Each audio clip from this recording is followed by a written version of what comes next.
So let's just talk about the minimum spanning tree and its properties. So first of all, let's just talk about the spanning tree. So the spanning tree is a subgraph of a connected undirected graph. So here we have a graph. So this is a graph consisting of vertices and edges. Now here the spanning tree basically a subgraph.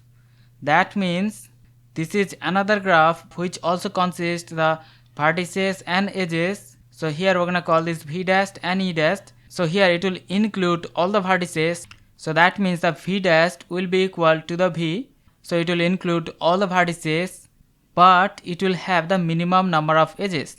So here the E dash will be the number of vertices minus 1. And also importantly, here we should not have any cycle in a spanning tree. So suppose you are creating one spanning tree of this graph. So the spanning tree will contain the same number of vertices, but the edge will be number of vertices minus 1. So here the number of vertices is 5, so that means it will have 4 number of edges. And also here we should not have any cycle. So you can see in our spanning tree, here we do not have any cycle. So this is our spanning tree. So let's now talk about the minimum spanning tree. So the minimum spanning tree is also a spanning tree. That means it also a subgraph which will contain all the vertices. Here also we are not going to have any kind of cycle, but here the total edge weight will be the smallest possible. So here is the graph. Suppose each edge has some sort of weight. So the minimum spanning tree will contain all of the vertices. So here we're gonna have 1, 2, 3, but here the total edge weight will be the smallest possible. So that means, so first of all we're gonna take this edge because it has a weight 1. Then we have this edge which has the weight 2. Then we're gonna include this edge which has the weight 3. Then we're gonna include this edge. So this will be our minimum spanning tree and it has the minimum weight of 10. So let's now talk about the properties of the minimum spanning tree. So first of all, if we add any extra edge to our spanning tree, then it will form a cycle. So like an example, here we have the spanning tree. Now if we add any more edge, then you can see here we have the cycle. Now secondly, at least one spanning tree exists in every connected undirected graph. So that means if we have one connected undirected graph, there will always have at least one spanning tree. Now thirdly, no spanning tree will exist in a disconnected graph. Like an example, suppose here we have a graph. So suppose the graph is disconnected. So here this node is disconnected. Now in this disconnected graph, we can never have one spanning tree, because in a spanning tree all the nodes must be connected using edges. But here we cannot connect this edge. So because of that, no spanning tree will exist. Now fourthly, removing any one edge from the spanning tree will make it disconnected. So like an example, here we have the spanning tree. Now if we remove only one edge, any of the edge, so now this node is disconnected. Not just this, we can remove any edge. Suppose we are removing this edge. Now you can see this one is disconnected from this one. So as per the property, we cannot remove any edge from the spanning tree.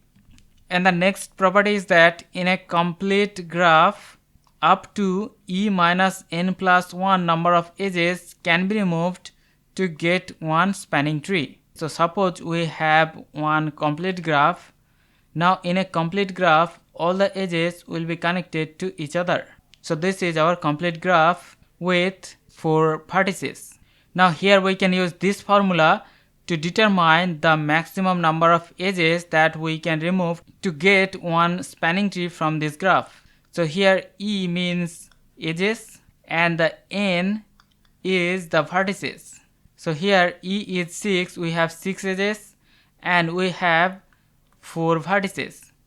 Now we can use this formula, E minus N plus 1, so 6 minus 4 plus 1. So here we can remove 3 edges to get one spanning tree from this connected graph.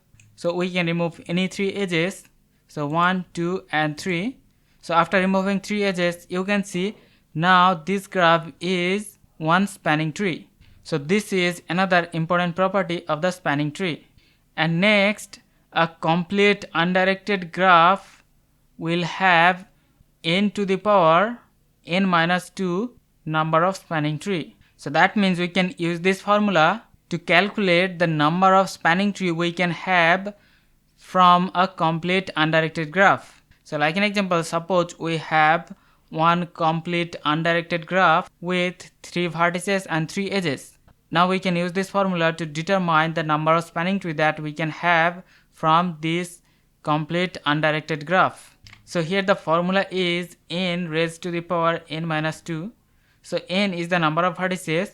So here we have 3 number of vertices. So 3 raised to the power 3 minus 2. So that means here we can have 3 number of spanning tree from this graph. So first of all, we can remove this edge.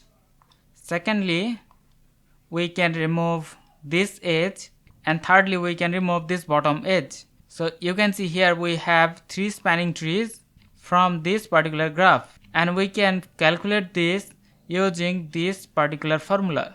So this is another property of the spanning tree. And the last important property is that if the edge weights are unique, then the minimum spanning tree will also be unique. So like an example, here we have this graph and you can notice each of the edge has unique edge weight.